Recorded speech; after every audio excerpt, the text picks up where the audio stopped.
Assalamualaikum warahmatullahi wabarakatuh. Bagaimana kabarnya anak-anak? Semuanya keadaan sehat?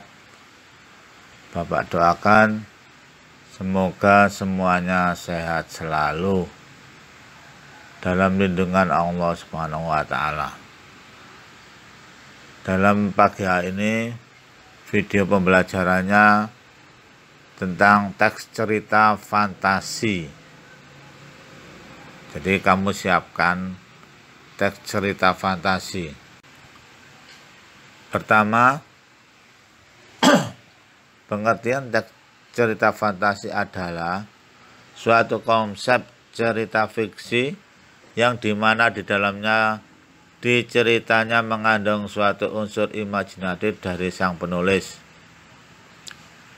Di dalam cerita fantasi tersebut, kejadian sangat tidak mungkin bisa terjadi di dunia nyata dan akan terlihat biasa saja, baik dari segi tokoh, latar, ataupun dari kejadian yang ada dalam cerita teks fantasi.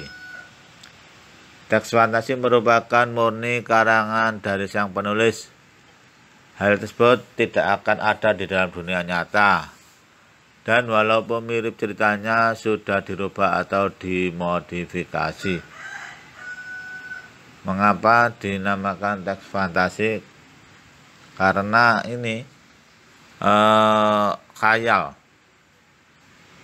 Sebelum Islam masuk di Indonesia itu ada agama Hindu, ada agama Buddha. Makanya itu yang fantasi-fantasi itu orang seperti itu. Contohnya ceritanya teks fantasi Nyi Blorong, Nyi Roro Kidul, Malam Jumat Legi, Si Manis Jembatan Ancol. Nah, itu Kuntilanak, Genderuwo. Nah, itu semuanya mengenai cerita fantasi. Jadi mempunyai kekuatan gaib.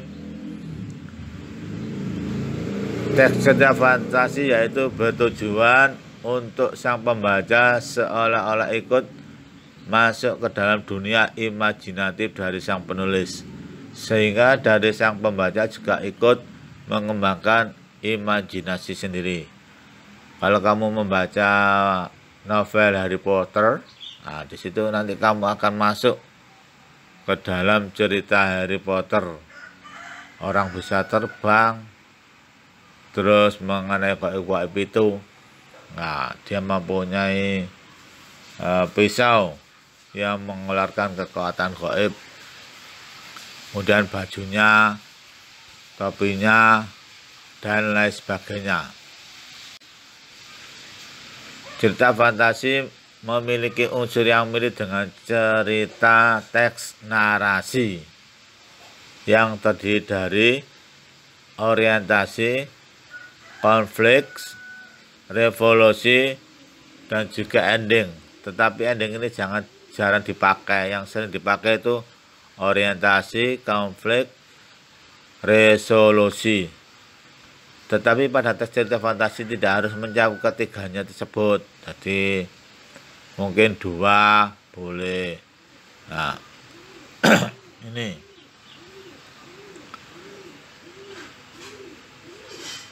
Kemudian ada juga beberapa dari teks cerita fantasi yang hanya ada konflik atau yang disebut dengan imajinasi dari sang penulis. Oleh karena itu sang pembaca tidak akan peduli dengan struktur. Ya, ini misal ceritanya Nyi Roro Kidul. Nah, kamu kalau pergi ke pantai selatan, ke Perigi, di sana ada cerita mengenai Nyi Roro Kidul. Sekarang kamu perhatikan gambar bagan struktur teks cerita fantasi.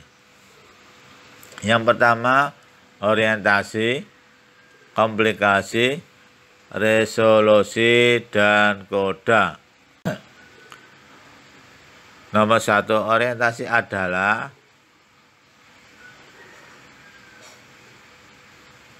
pengenalan dari nama tokoh, latar atau tempat kejadian, suasana kejadian, tema, dan beberapa gambaran yang dari alur yang akan diceritakan ke depannya.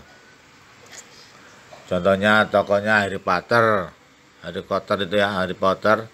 Terus latarnya, tempatnya itu biasanya di ruang rumah hantu, rumah tua-tua. Suasananya ya mencekam.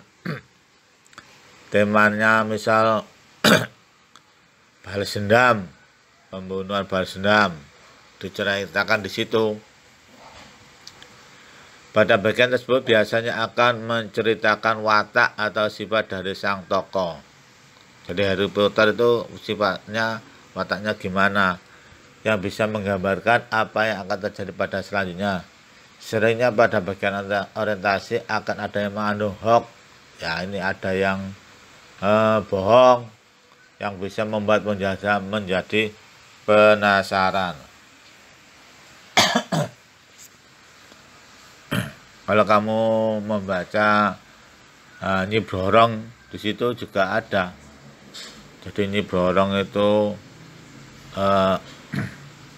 kepala manusia, tapi badannya ular. Itu namanya Nyi Blorong. Yang nomor 2, konflik.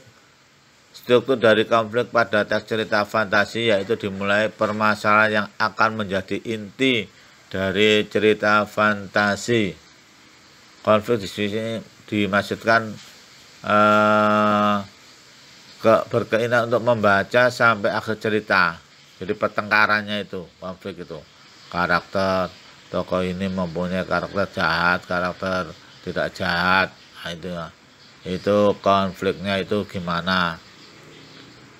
Kemudian resolusi. Resolusi adalah penyelesaian dari konflik atau masalah yang tengah terjadi. Dari sini masalah atau konflik bisa mereda. Jadi diredakan itu, habis ke atas kemudian ke bawah, itu namanya resolusi, turun ke bawah. Dengan adanya tokoh yang datang bersifat bijaksana, yang bisa menyelesaikan konflik pertengkaran. Misal orang itu judulnya Nyi Roro Kidul, itu nanti bisa diselesaikan dengan datangnya Ratu Kidul itu. Resolusi adalah teks yang berada dalam cerita fantasi yang berguna untuk memberikan informasi kepada sang pembaca. Resolusi menjadi penentu apa yang akan terjadi pada akhir cerita. Jadi ini ceritanya baik atau tidak, ya apa dari ini resolusi. Kemudian yang nomor 4, ending atau koda. Ending itu dimaksud cerita akhir atau penutup dari cerita fiksi. Jadi kodanya itu, penutupnya itu bagaimana. Mungkin setelah Nyi Roro Kidul datang, semuanya selesai. Ini bisa jadi 2, yaitu happy ending atau sad ending. Happy ending yang berarti tokoh yang punya sifat yang baik. Dari cerita fantasi tersebut akan hidup bahagia selamanya ini ya. Contohnya itu tadi Harry Potter, itu nanti akan ada kehidupan yang bahagia. Lakonnya itu, kalau bawang merah bawang putih sama, ini nanti dia akan akor. Sad yaitu ending yang berarti tokoh yang mempunyai sifat baik atau jahat. Ini ada yang jahat, ada yang tidak, kurang menyenangkan. Contohnya Mak Lampir. Mak Lampir itu kurang menyenangkan, memang orangnya itu wataknya jahat. Ciri-ciri cerita fantasi: nomor 1, ide cerita terbuka. Nomor 2, terdapat keanehan atau kemisteri. Nomor 3, latar tempat yang digunakan itu. Nomor 4, tokoh yang unik.